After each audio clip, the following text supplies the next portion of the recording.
Bonsoir, Bonsoir, comment ça va? Est-ce que ça tu... va? Ça va Oui, très bien. Alors, aujourd'hui, on va s'intéresser à la compréhension de texte, à l'interprétation, tout ça, tout ça. Plus Mhm. particulièrement, on va faire un sujet type brevet. Donc, on va faire un sujet qui est déjà tombé au brevet et on va un petit peu voir du coup un texte qui correspond bien aux attentes du brevet, que ce soit au niveau de la difficulté, au niveau de la longueur, au niveau de la structure. Donc voilà, un texte qui est déjà tombé au brevet. Et on va faire tout le sujet du coup. Il Ok. y a déjà, est-ce que tu as déjà vu un sujet de brevet? En français, oui. Vous Enfin, l'avez fait en classe? oui. Ok. Alors, petit rappel, comment ça se présente? On a le sujet qui est ici, 1h10, 50 points. Bon. Et on a tout simplement au début le texte. On a, s'il le faut, quelques points de lexique, donc des mots qui sont définis, des mots qui peuvent paraître compliqués pour quelqu'un qui est en troisième. On a toujours un point lexique, on a toujours une image, une illustration, et ensuite on a une partie de grammaire, d'interprétation et de compréhension, pardon, sur 32 points, et ensuite une partie de grammaire et de lexique sur 18 points. Il n'y a pas de temps à partie pour les deux. Néanmoins, 32 points, donc la partie compréhension est plus importante que la partie grammaire et lexique. Après, vous pouvez gérer comme vous le voulez. On a évidemment toujours à la fin une réécriture qui est sur 10 points sur 50, tout de même. Donc une réécriture, voilà. Donc avec une consigne, on va devoir réécrire un passage. L'épreuve de français au brevet, elle s'accompagne également d'un sujet de réflexion et d'une dictée. Donc on n'aura pas le temps aujourd'hui de traiter tout le sujet, plus de faire la dictée et le sujet. Donc aujourd'hui, on va faire compréhension, grammaire, lexique. La prochaine fois, on fera la dictée associée à ce sujet-là. Et j'ai mis sur le diaporama, du coup, les sujets d'écriture qui sont liés, du coup, à cette grande épreuve-là. Donc, il y a un sujet d'imagination et un sujet de réflexion au choix. Ouais. Voici de quoi est composée l'épreuve de français au diplôme national du brevet. Ok. Est-ce que c'est bien compris? Oui. Ok, donc je te propose qu'on se lance là-dedans.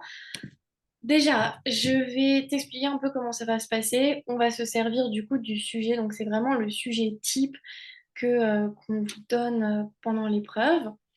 Et on va que travailler sur ce sujet-là. Donc tout le temps, on devra lire la question, remonter dans le texte pour chercher la réponse, etc.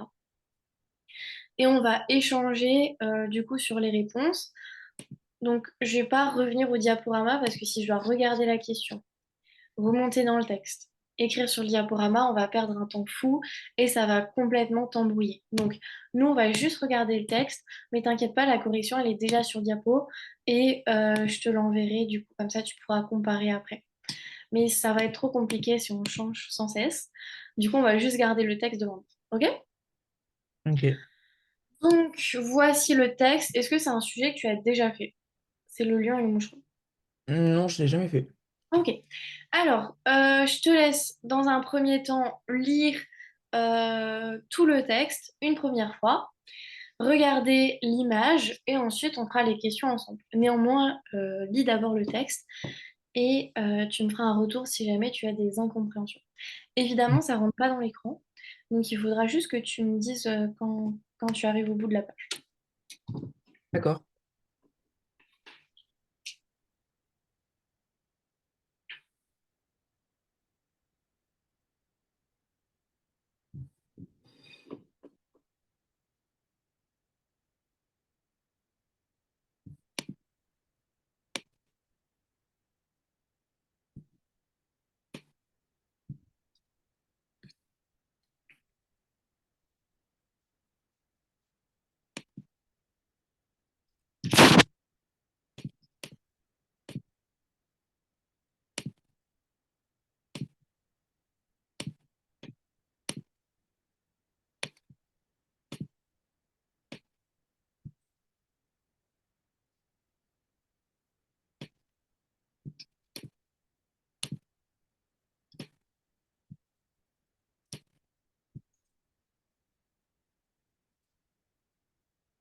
C'est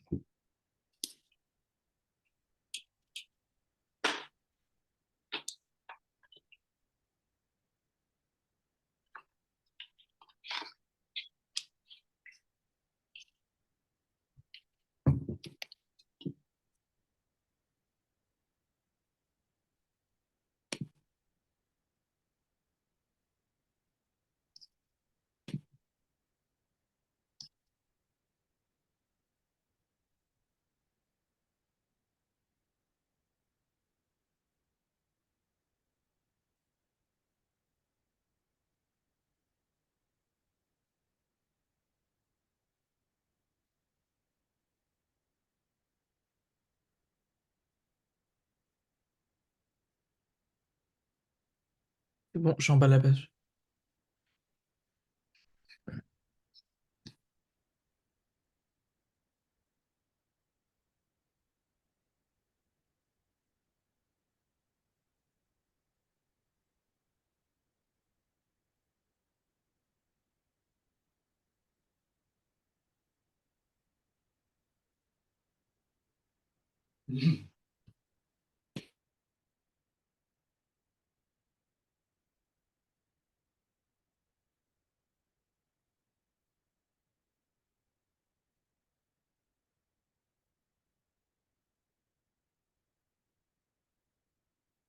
Mhm.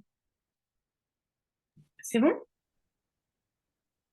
Oui, Ok, nickel. Je te mets juste les derniers mots de vocabulaire du coup que tu n'as pas pu voir et l'image. Bon, qui illustre en soi le texte que tu viens de lire. Elle est pas très compliquée. C'est pas abstrait, c'est plutôt explicite. Je te laisse quand même la regarder quelques instants. ok.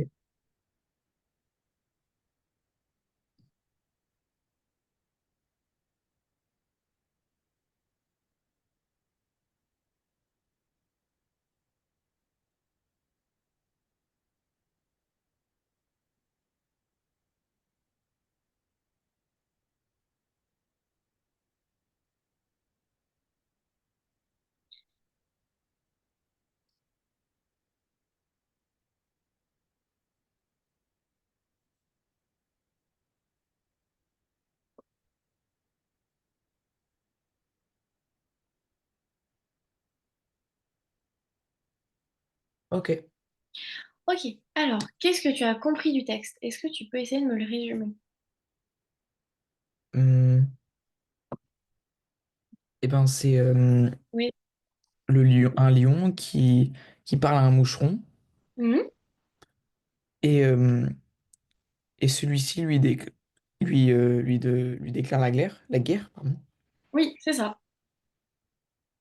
Et du coup, bah, il se chamaille, si j'ai bien compris.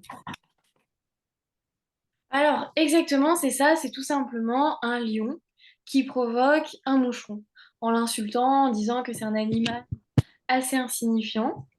Et du coup, le moucheron va déclarer la guerre au lion.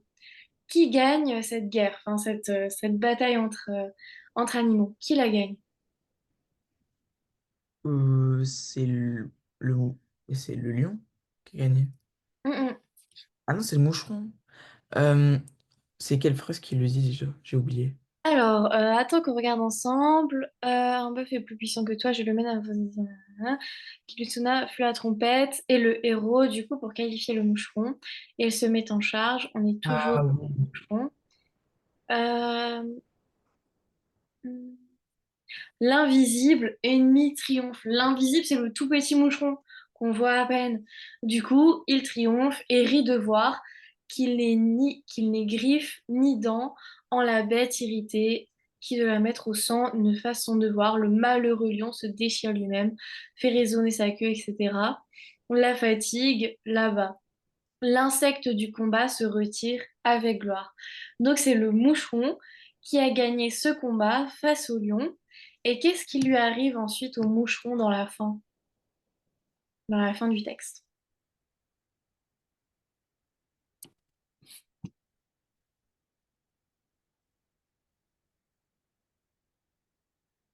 Euh,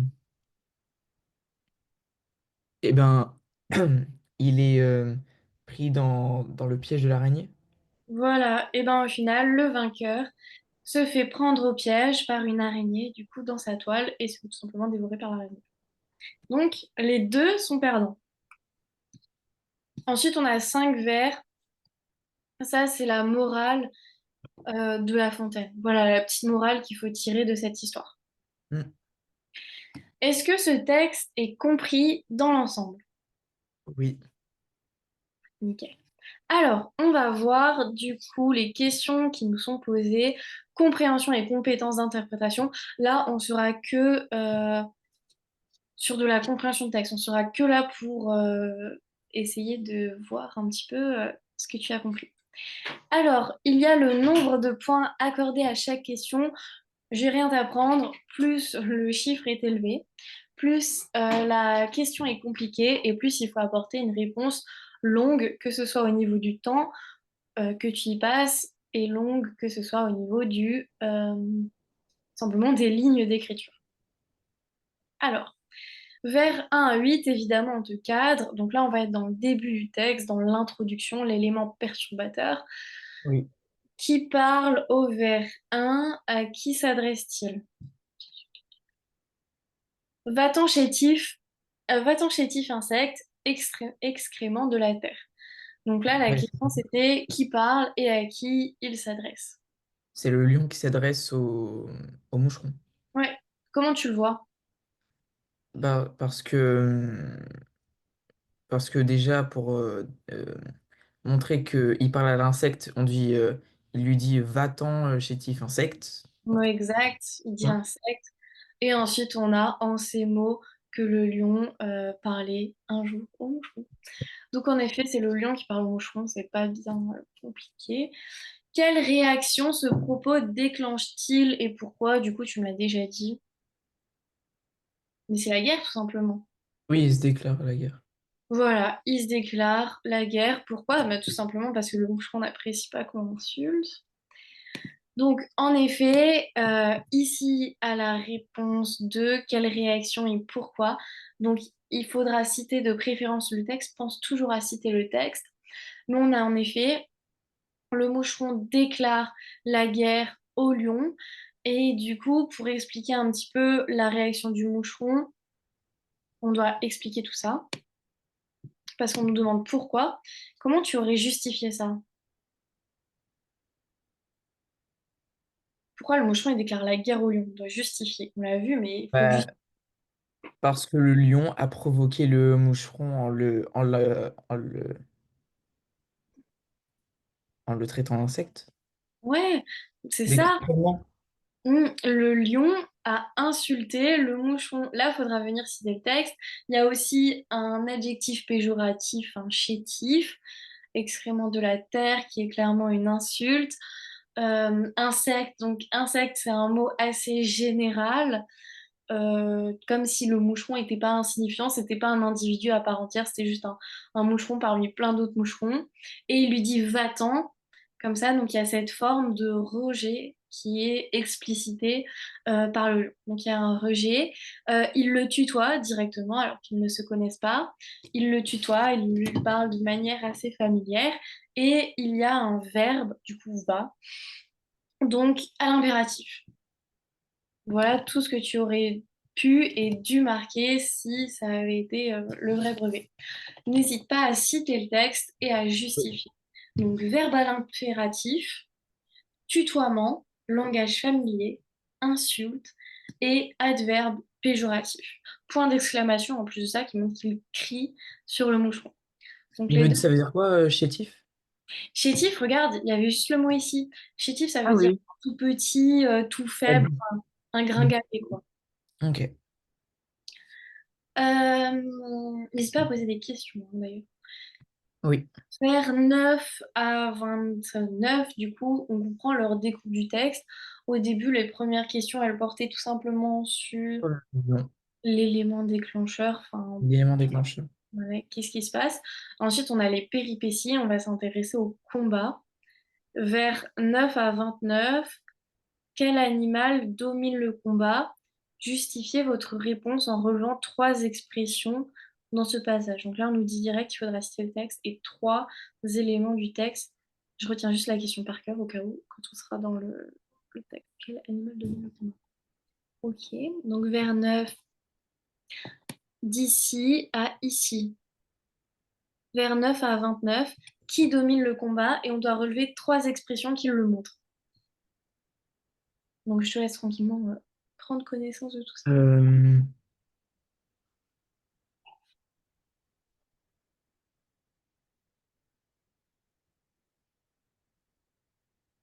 Euh, puis prend son temps, fond sur le cou du lion, qu'il Oui, sent, qu'il le rend presque fou. oui, Euh,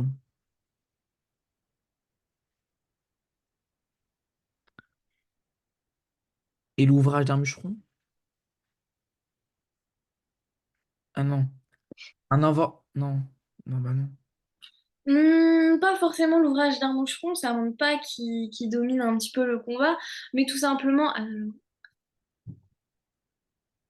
euh, alors je l'avais vu avant. Voilà, l'invisible ennemi triomphe.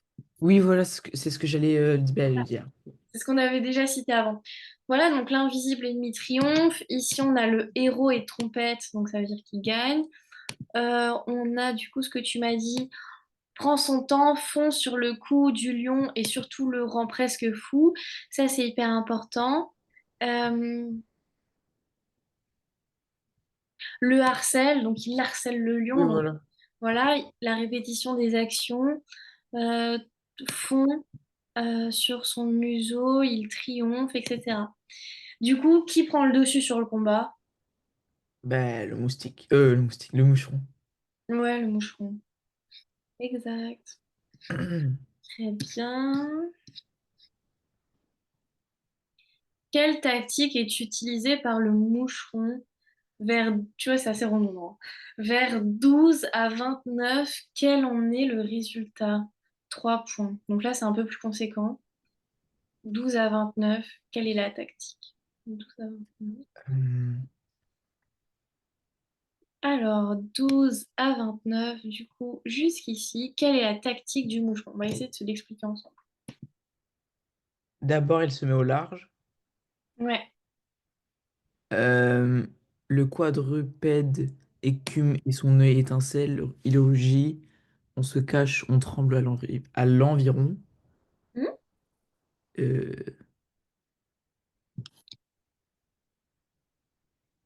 tantôt entre au fond de son naseau. Est-ce que Euh, tu peux redire avec tes propres mots qu'est-ce qui fait le moucheron? ben, il s'éloigne un peu du lion, un peu. Ok. Après, il fonce sur son œil, telle une étincelle. Ensuite, il entre dans une de ses narines, enfin dans son naseau, dans son nez.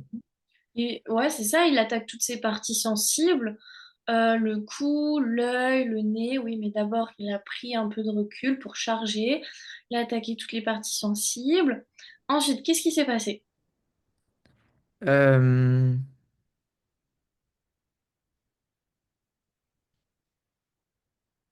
ah, ah oui.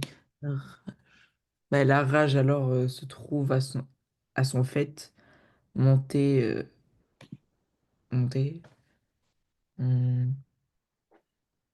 Là, par exemple, ici, qu'est-ce que tu peux me dire de cette phrase? Un avorton de mouche en 100 lieux le harcèle.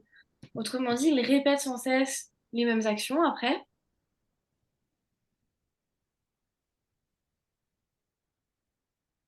Après, Hmm. qu'est-ce qui se passe? Euh,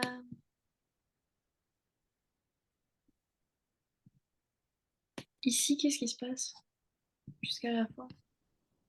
Euh, ben, le lion se griffe parce que sa peau est irritée par rapport au picotement. Enfin, enfin, quand il s'est fait piquer par le moucheron. Ah non. C'est pas exactement ça. En fait, c'est que la chose, c'est que le moucheron est hyper rapide et tout petit, et le lion, il donne des gros coups de griffe, et le moucheron est tellement rapide et petit que du coup, sa grosse patte, enfin ses griffes, elles s'abattent sur lui-même. du coup, le lion. Et Oui. pareil, il gifle l'air avec sa queue, espérant claquer le moucheron, mais au final, ça claque ses propres flancs. Il donne un petit peu des coups dans le vide qui vont finalement sur lui. Et c'est la fatigue, du coup, qui va Il va l'abattre. lâcher. Voilà. Donc la tactique utilisée par le moucheron, il prend du recul, il charge, il attaque les zones sensibles, œil, cou, nez, enfin, museau quoi. Ensuite, il harcèle le lion, donc il le pique un petit peu de partout. Le lion, il essaye de chasser le moucheron, et du coup, il donne des coups de patte, des coups de griffe et des coups de queue. Mais le moucheron, il s'enlève au dernier moment, et du coup, bah, il se griffe lui-même le lion, et il bouge tellement partout qu'au final, c'est la fatigue qui l'abat. Donc ça, c'est la tactique du moucheron. Évidemment, nous, on l'a répété comme ça, mais oui, tout le texte que tu as cité, il faudra du coup l'écrire sur ta copie en citant bien évidemment les vers entre parenthèses et en mettant des guillemets. Ok? Oui. Aussi, donc là, c'était très bien, ton résumé, c'était très très bien. Mais, qu'est-ce que je veux dire? Oui, fais attention, juste quand on est sous cette forme-là, à bien dire que ce sont des vers et pas des lignes. Voilà, ça c'est important. Mais sinon, c'était très bien.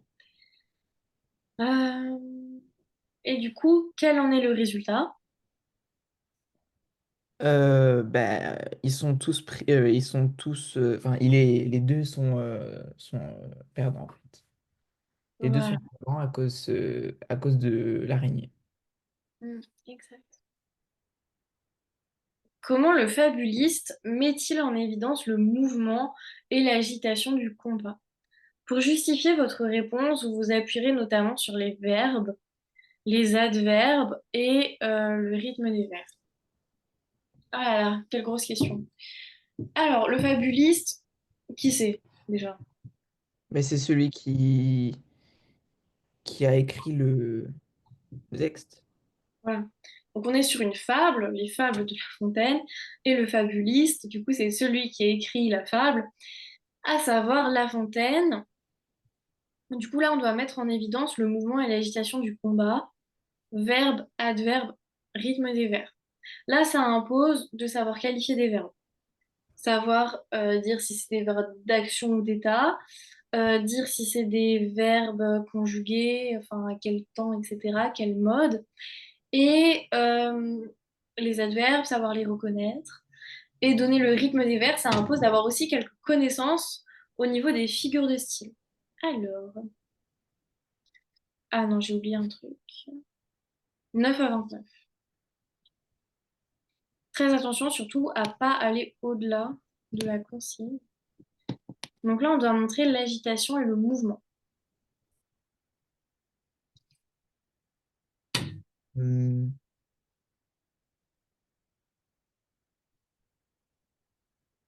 agitation.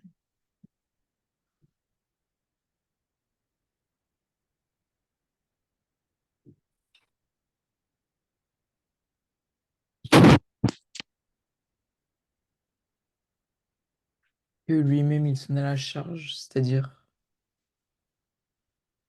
La traduction, l'explication, enfin la définition. Bah, Oui. sous la charge, en gros, il chargea sur le lion. Il a pris du recul, il a pris de l'élan pour charger sur le lion. Euh,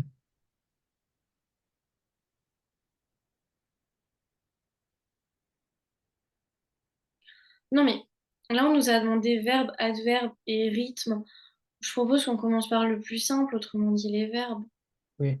On fait Euh, d'abord les verbes. achever, Mm, sonna, mm, fut, oui, prend, oui, rend, oui. Bon, rugit. ok. Le temps des verbes.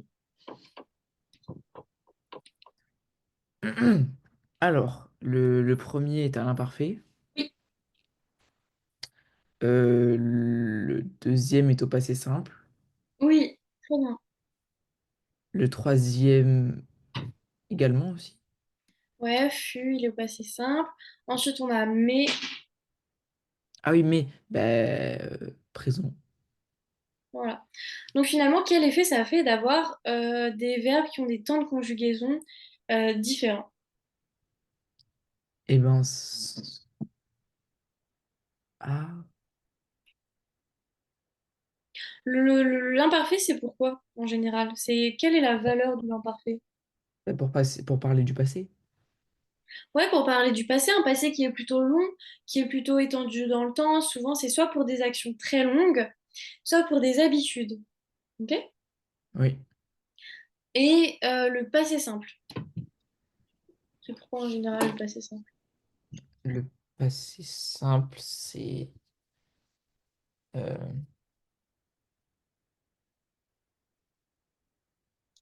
C'est pour des actions brèves, soudaines. ah Donc ici, oui. on a une rupture entre l'imparfait, du coup une action longue, et le passé simple, qui est une action plutôt brève, plutôt soudaine. Et du coup, ici, là, il sonne à la charge, c'est pour un effet de surprise. Après, on a le Ah, présent, et c'est tout simplement le présent de narration. Voilà. Donc pour raconter le combat comme si on était des spectateurs. Est-ce que ça va? ça va. C'est compris? Oui. Donc, du coup, on a un verbe plutôt passif à l'imparfait et ensuite, on va directement avec un effet de surprise, donc avec un verbe au passé simple. Et après, on a du présent de narration, donc présent de l'indicatif, mais sa valeur, du coup, c'est la narration, pour faire ben, comme si on était spectateur du combat. Maintenant, on a surtout des verbes d'action. On n'a pas du tout de verbe d'état, ce qui montre également le mouvement. On a des verbes d'action, mais qu'on peut distinguer en deux catégories. On a tout ce qui va être verbe lié au mouvement, euh, mais prend, rend, euh, cache, tremble, harcèle, pique, entre, trouve, etc. Donc on aura plein de verbes d'action liés au mouvement, mais si tu regardes de plus près, on a énormément de verbes d'action liés au bruit. Donc sauna, euh, se cacher, tremble. Euh, ensuite, je crois on a des rugissements, on a rugi, etc. Ri, bon, etc. Donc finalement, on a des verbes à l'imparfait, des verbes au passé simple, des verbes au présent de narration et on a surtout des verbes d'action pour montrer l'agitation. On aura des verbes de mouvement, de déplacement, donc qui décriront l'agitation du débat, du combat et surtout des verbes qui représentent le bruit. Donc pour montrer que c'est quelque chose d'assez bruyant, assez dynamique. Est-ce que c'est compris? Oui. Donc toujours, lorsque tu cites, fais attention à bien citer le texte, mais aussi à expliquer pourquoi tu cites le texte. Donc, il ne faut pas seulement paraphraser, il faut aussi expliquer, bon ben voilà, on a des verbes, ils sont conjugués à tel et tel temps, ça veut dire telle et telle chose. Ensuite, les adverbes, je vais t'aider un petit peu, c'est tantôt pique les chines, tantôt le museau, tantôt entre au fond du naseau. Donc, c'était les trois adverbes qu'il fallait relier, c'est trois fois le même, tantôt. Comment tu comprends cette répétition-là, trois fois, de l'adverbe tantôt? Euh,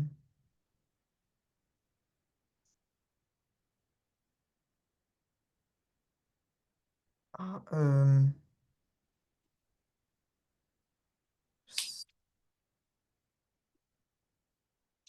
je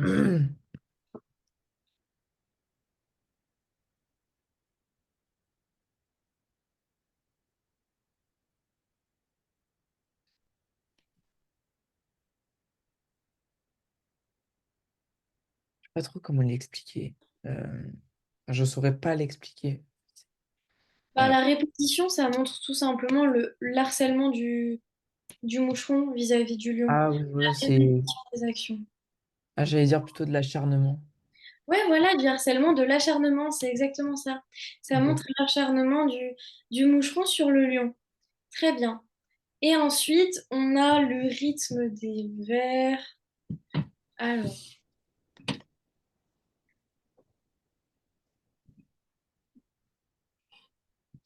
toujours sur les tantôt, on a une anaphore ici.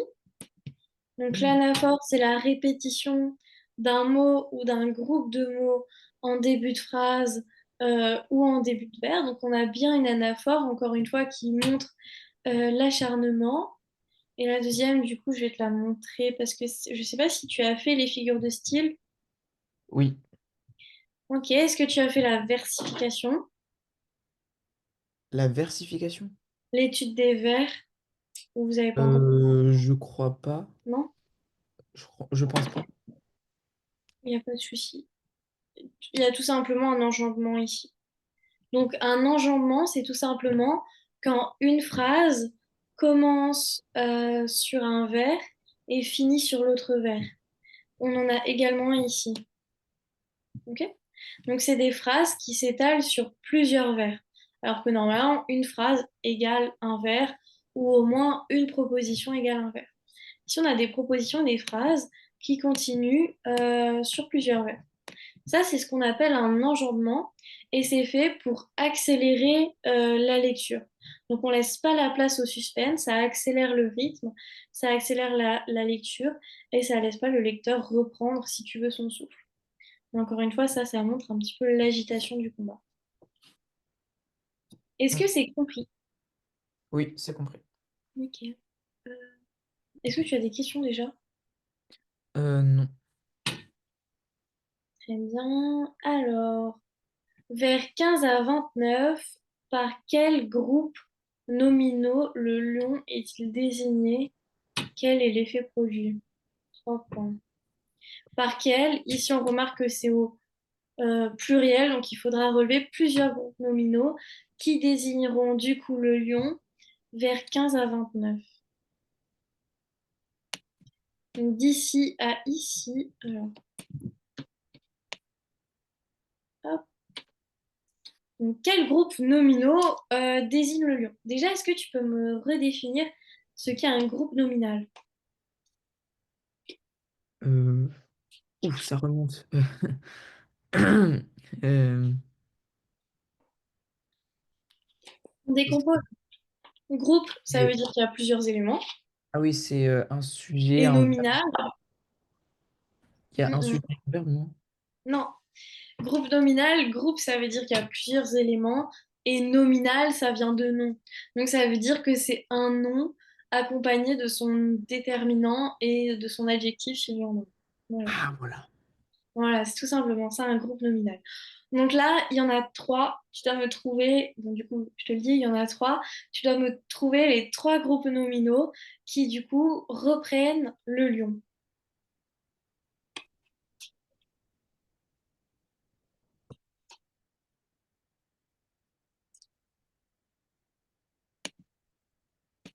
Le quadrupède de écume. Oui,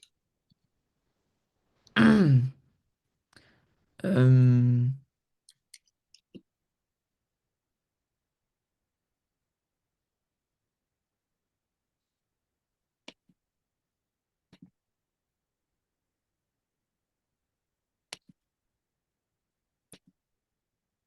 hum,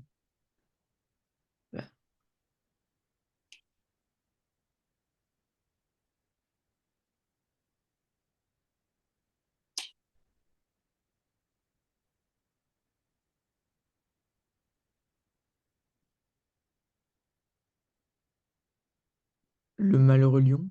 oui, très bien. Ah, j'avais pas vu celui-là. Hmm. Euh, je sais pas trop, mais sa fureur extrême.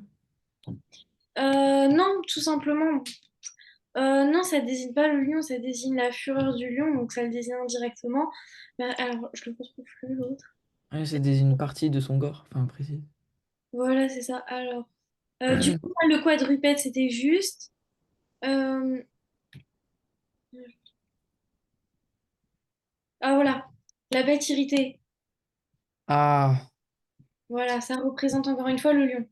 Et l'autre, tu me l'avais trouvé, le malheureux lion. oui, Alors, on a les trois groupes nominaux, le quadrupède, la bête et le oui, malheureux. oui. Ok. Quel effet ça donne sur le texte? Du coup, c'était la seconde partie de la question. Quel effet ça donne sur le texte? Pourquoi? Déjà, comment ça s'appelle? C'est quoi la figure de style? De parler de quelqu'un sans prononcer son nom. Oh. Euh, Du coup, puisque tu as un petit peu fait les figures de style précédemment. euh, Parler de quelqu'un ou de quelque chose sans l'évoquer directement. ça me dit un truc. C'est une périphrase. Donc ici, on est sur une périphrase. Bon, c'était pas demandé, mais pour ta propre culture littéraire, c'est bien de le savoir. Donc parler de quelqu'un ou de quelque chose sans l'évoquer directement, ça s'appelle une périphrase. Ah, Maintenant, j'ai déjà entendu pendant qu'on faisait un sujet de réflexion sur la littérature engagée. Je crois que je l'ai déjà entendu. ah oui?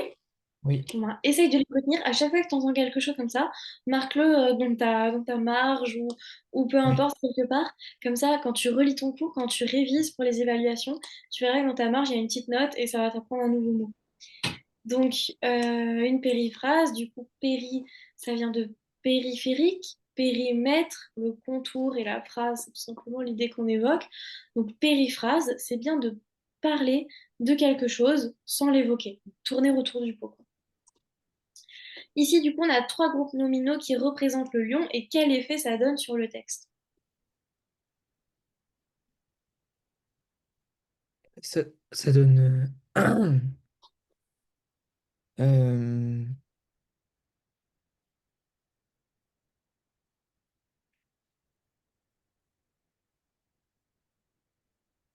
ben, ça fait penser à un lion qui est censé être le plus fort, mais c'est lui au final qui passe pour le plus faible. Exact. Exactement, c'est ça. En réalité, c'est le lion au début, enfin, qui était représenté comme le plus fort, et même dans le commun des mortels, dans notre imagination collective, le lion est le roi des animaux. Et ici, on parle de lui sans vraiment l'évoquer. Du coup, on va dire, bon, ben, la bête, le quadrupède. Ici, on va dire le lion, mais bon, il y aura cet adjectif malheureux. Donc finalement, on va parler du lion indirectement, comme s'il n'était plus rien, et comme si c'était juste un animal parmi les autres animaux. Donc ici, ça, ça donne une image assez dégradante du lion, comme s'il n'était plus rien d'important, comme si c'était juste un être commun. Ok. Donc en tout cas, ça défigure un petit peu le côté royal du lion, qui est un animal puissant. Et finalement, là, on le qualifie de quelque chose de malheureux, d'irrité, devenu un petit peu la victime du moucheron. Donc ici, on parle plus du lion directement, ça nous fait penser que c'est un animal parmi les autres. Très bien. Alors, au cours de la fable, ça m'a fait? Non. Du vers 30 au vers 34, quel est le retournement de situation raconté par cette histoire? Alors, 30 à 34, ici, et là, évidemment, même si c'est pas demandé, n'hésite surtout pas à citer le texte, donc à recopier tout simplement le texte, à mettre entre guillemets et à donner le vers entre parenthèses. C'est toujours un plus. Donc la question c'était quel est le retournement de situation? Eh ben, c'est l'insecte qui va gagner le combat avec le lion. Exactement. Et qu'est-ce qui se passe ensuite? Euh, il tombe le moucheron tombe dans l'embuscade de l'araignée. Voilà, exactement. Donc le vainqueur est vaincu. Araignée. Oui, tu voulais dire quelque chose? Que c'était l'araignée, le vainqueur. Voilà, c'est l'araignée, le grand vainqueur. Alors qu'on n'en parlait même pas au début, finalement. Euh, Ah, c'est bon. Euh, quel est Au cours de la fable, de quel défaut le lion et le moucheron font-ils preuve à tour de rôle? Donc, quel défaut, c'est au singulier. Donc, il faut en donner un, ce qui est assez compliqué. Justifiez votre réponse en vous appuyant sur l'ensemble de la fable. Est-ce que tu as besoin de relire la fable en entier ou est-ce qu'en gros, tu as cerné leurs défauts? Du coup, il n'y en a qu'un seul.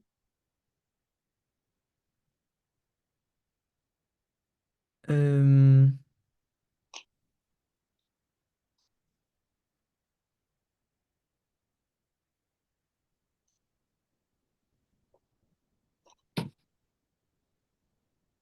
c'est quoi déjà la question? C'est Quel est le défaut du lion et du moucheron? Donc, tous les deux, ils ont un défaut et c'est le même. On te demande lequel c'est. ils ont perdu. Ouais, et qu'ils ont perdu, c'est déjà un gros défaut. Non, plus particulièrement par rapport à leur comportement, c'est l'orgueil. L'orgueil ou la prétention. Leur grand, grand défaut. Est-ce que, maintenant que tu sais que c'est l'orgueil, est-ce que tu pourrais m'expliquer pourquoi c'est la réponse attendue, l'orgueil?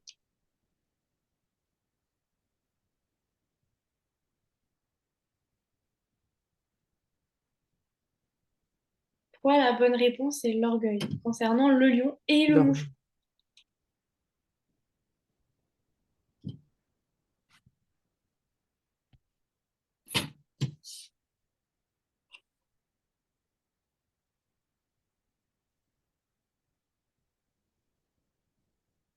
Est-ce que tu as besoin de relire?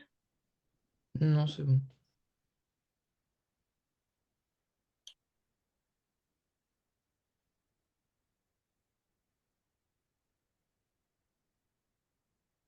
Ok.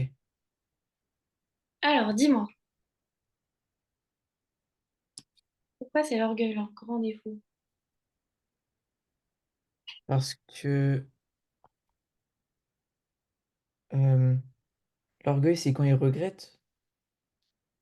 L'orgueil, c'est quand tu as trop de prétention, trop d'ego. Ah oui.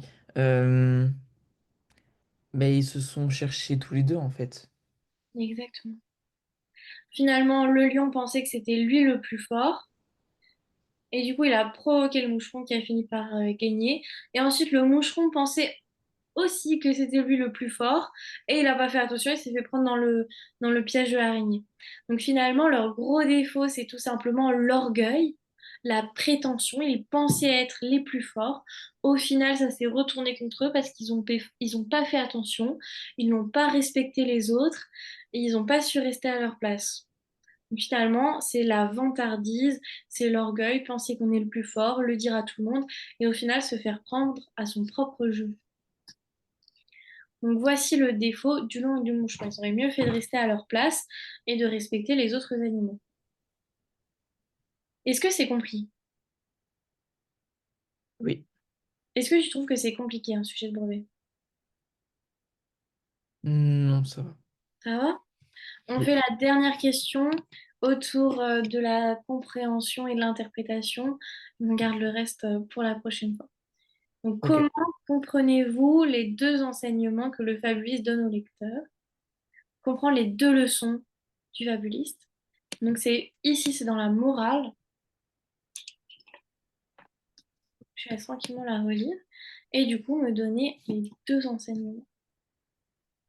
Ben, qu'il faut toujours se méfier, ne pas juger un livre à sa couverture, on va dire. Exactement, c'est exactement ça. Le premier enseignement, en tout cas, c'est qu'il ne faut pas juger un livre à sa couverture. Autrement dit, il ne faut pas sous-estimer les plus petits, les plus faibles, enfin tout simplement les autres, quoi. Donc il ne faut pas sous-estimer les autres et ceux qui peuvent nous paraître faibles, en réalité, ont pas mal de qualités. Le second enseignement maintenant, qu'est-ce que ça pourrait être? Hmm,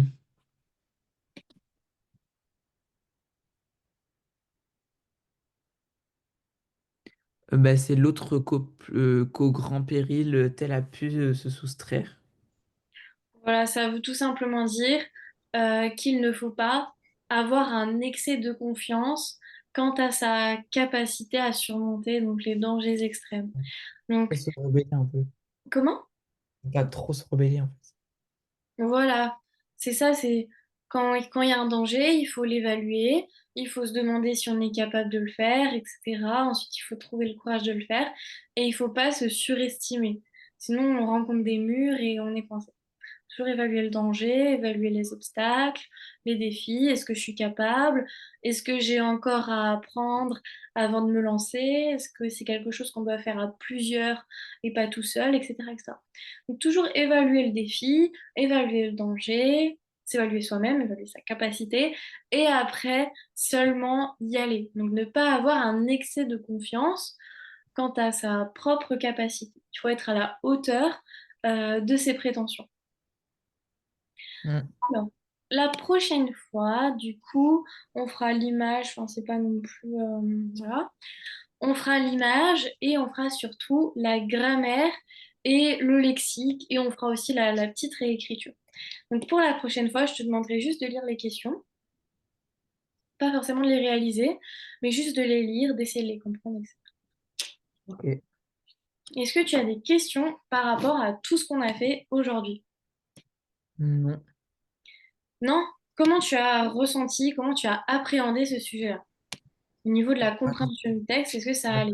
C'est- Je pensais que ça allait être un peu dur, mais en fait, c'est juste il faut juste un minimum d'attention. Voilà, il faut un minimum d'attention, Et beaucoup, mots. beaucoup de patience, bien comprendre les questions et le texte, quant à lui, n'est pas très compliqué. Euh, Est-ce que tu avais rencontré un autre sujet de brevet où le texte, par contre, était très difficile? Non. Non, ça va? Ok. Alors, on va continuer, nous, à s'entraîner sur des petites choses comme ça. Parfois, on va faire des cours, parfois, on va faire des entraînements.